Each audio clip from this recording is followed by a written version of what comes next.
برای این دستبند دو تا نخ 100 سانتی می‌خوایم، یه دونه هم نخ 50 سانتی.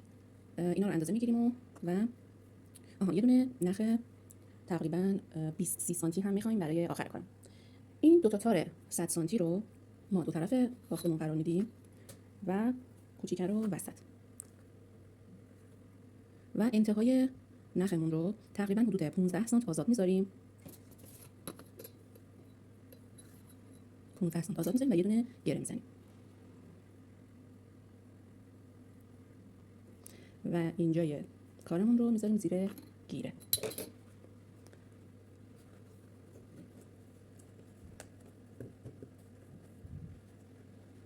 طوری می‌ذاریم زیر گیره که این گرهی که زدیم زیر گیره نره، بیرون باشه این قسمت.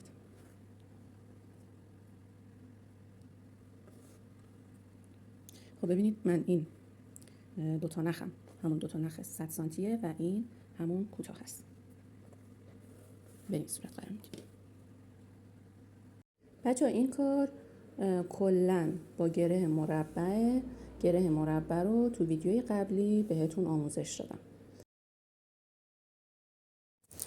خب یه نکته اینجا بهتون بگم، وقتی گره میزنین حتما همه گره هاتون رو به یک اندازه بکشین، یعنی یکیشو شل نزنین یکیشو صفر بزنین، چون آخر کار یه نمای زشتی بهمون میده.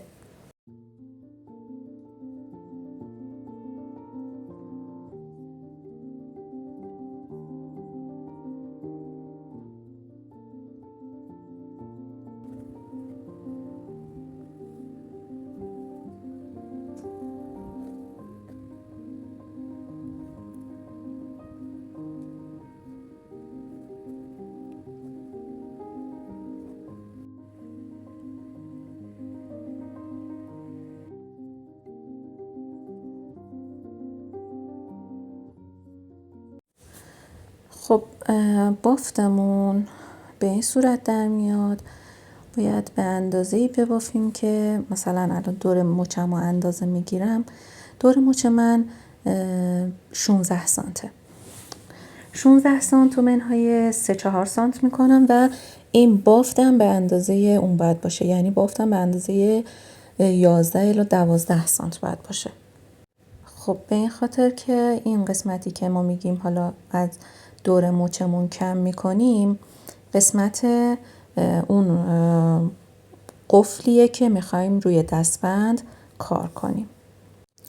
پس من اینجا دور مچم 16 سانته و میام 12 سانت این بافتم رو اندازه میگیرم. خب من تقریبا 9 سانت و خورده ایشو بافتم و تقریبا 3 سانتشم میبافم. خب اینجا بافت من کامل شده. انتهای دستبند و حالا یه مقدار دستبند رو میکشم بالا میذارم زیر گیره و این 3 تا نخ رو به حالت بافت مو میبافمش.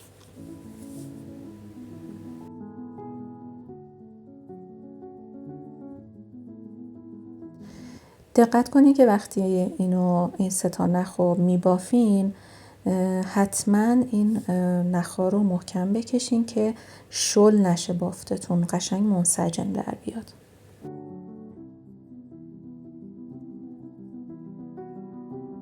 خب من حدوداً 6-7 سانت این قسمت رو بافتم، از زیر گیره درش میارم و انتهاش رو یه گره کور میزنم.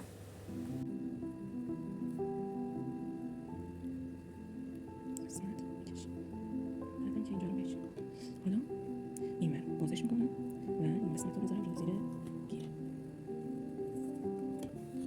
این سمت هم به همون صورت میبافم.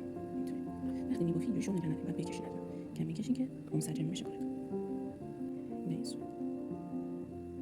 حالا این باید یه جوری باشه که وقتی مشت میکنی از اینجا بشه رد شه، یعنی اینجوری راحت برید راحت در بیاد. خب حالا اضافه‌ش هم میزنیم همینطور.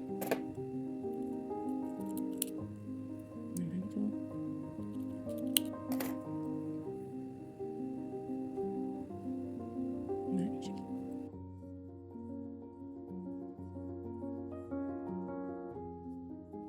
خب بچه ها، برای اینکه قفل کشویی براش درست کنیم، اول این انتهای دستبند و دو طرفش رو روی هم حالت ضرب دری میذاریم و در ویدیوی بعدی من براتون قفل کشویی رو حتما آموزشش رو میذارم. ممنون میشم ویدیو رو لایک و حمایت کنید.